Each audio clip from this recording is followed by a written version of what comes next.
Good afternoon, ladies and gentlemen. So this is the second part to the message that was sent to me. So the narration reads like this. So after my mother had took that bet and after she had gone to throw it outside, I then continued doing my house chores, the ones that I would do each and every morning before I would just walk around because I didn't have anything to do. And on that day, even the money to travel back to Mazoe, I could not afford the $3 to travel to Mazoe and to return back to where my mom was staying when she was still alive. So I was just sitting at home. Whilst I was sitting at home, that was when I received a message on my WhatsApp. When I looked at the man that was on the profile picture, what surprised me is that I instantly recognized this man. I zoomed in on his profile picture. I then saw that this was that same confusing pastor, the one who seemed to be more like a traditional healer, at the same time more like a red garment prophet.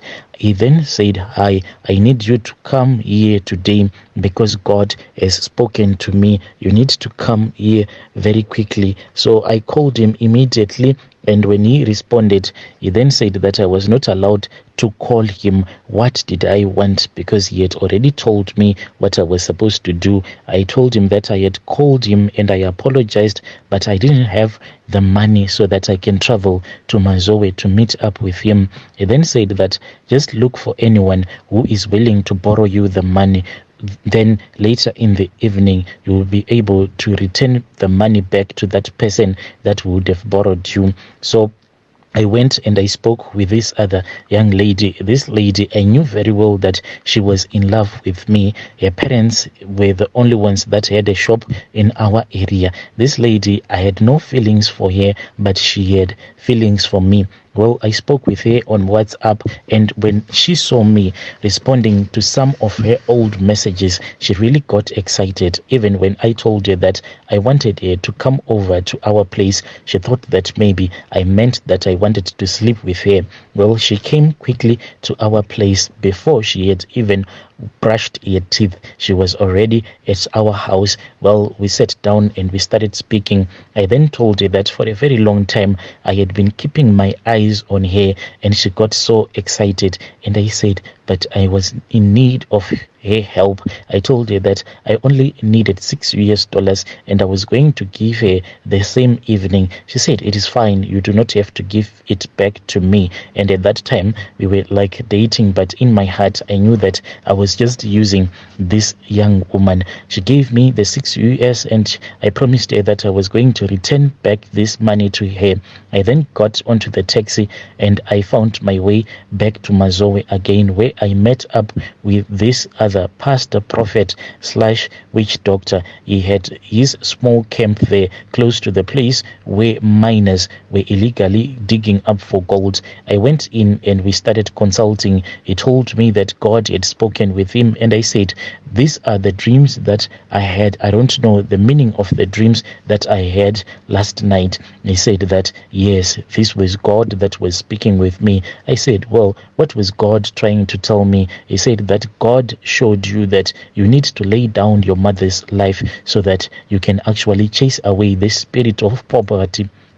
You need to lay down your mother's life so that you can chase away this spirit of poverty that is finding rest in your bloodline. I said, but I cannot do that to my mother. She said, when your mother entered into your family, she had... That pastor then said that when your mother entered into your family, this was what she was chosen for by God. She needs to sacrifice herself so that the future generations can actually live a comfortable life. She told me that my mother had already sacrificed so much because at the time when she was in labor, the blood that came out of her, wasn't it a sacrifice that she laid so that you can actually survive, so that you can actually live? This is what he told me. And the more that I spoke with him, the more that I convinced myself that indeed God will only work with you if you sacrifice. I then accepted what he had told me to do. He gave gave me this other charm. This time around, he never mentioned these charms to be prayers. He only said that I want you to take these charms, and when you are in town, I want you to buy anything for your mother, even if it is a loaf of bread, just buy her something. I then said that the money that I have, it is the money that I want to use for transport, and when I get into the CBD, I'll be able to catch another taxi that is going to return me back to the place where my mom was renting. Well, then that prophet said that I want you to use that money. You need to start using your faith. My brother, I then got onto the taxi. After he had given me the charms, I arrived in the CBD. It was quite earlier on, and then instead of me getting onto the taxi, I then bought my mom this other duke. I bought a duke as well as an African wrapping skirt, just like that man had told me to do. I walked on foot until I had reached the place where my mom was renting at that time. When I gave my mom all of these items, she smiled at me and she said that, may God bless you, because I know that once God has blessed you, then God would have blessed me as well. When my mom went to bed, she was complaining of a severe headache, and then I went to bed. When I walked into my spare bedroom, my brother, I then found that on top of the bed there was money. I had never seen so much money in my life. There was just money that was lying everywhere. So when I tried to take that money, I then saw that underneath this heap of money, there was a small snake. This snake at that time, it was even able to fit inside a small matchbox. That is where I used to place that small snake, because I didn't know where to place it. When I spoke with that pastor, he said, just look for a lion matchbox, remove the contents and place it in there. And I was scared of this small snake, and he said that you cannot be afraid of this snake because it is a part of you. How can you be afraid of a part of your own body? So I then gathered my confidence and I took that snake and I placed it in that matchbox. I then took that money. I asked him, what was I supposed to do with all of this money? Then this pastor said that the important link is the person who gave you the money. You have to return back that money, but make sure that you give this person the money at exactly 9 p.m. That is when I want you to give this person the money, because here I'll be praying for you. So I waited for the next day. My mom, when we woke up, she was complaining. She was even unable to get out of bed because she felt so much pain, and she said that she was having a fever. Well, I bought some Disprin for her and I bought some medication, but her situation was not improving. That was when I spoke with that other lady, the one who had given me the $6. I told her that I wanted to meet her that same night. So I told her that she was supposed to come out of her house somewhere around 8. Then I went and I picked her up, and in the street, my brother, that is where I made love to her. When it was exactly 9 p.m, when I made her to hang around me, that was when I gave her the money and I said, this is your money. She refused and she said, I love you. I cannot make you pay this money back to me because I have enough. I then took the money and I placed it into her arms.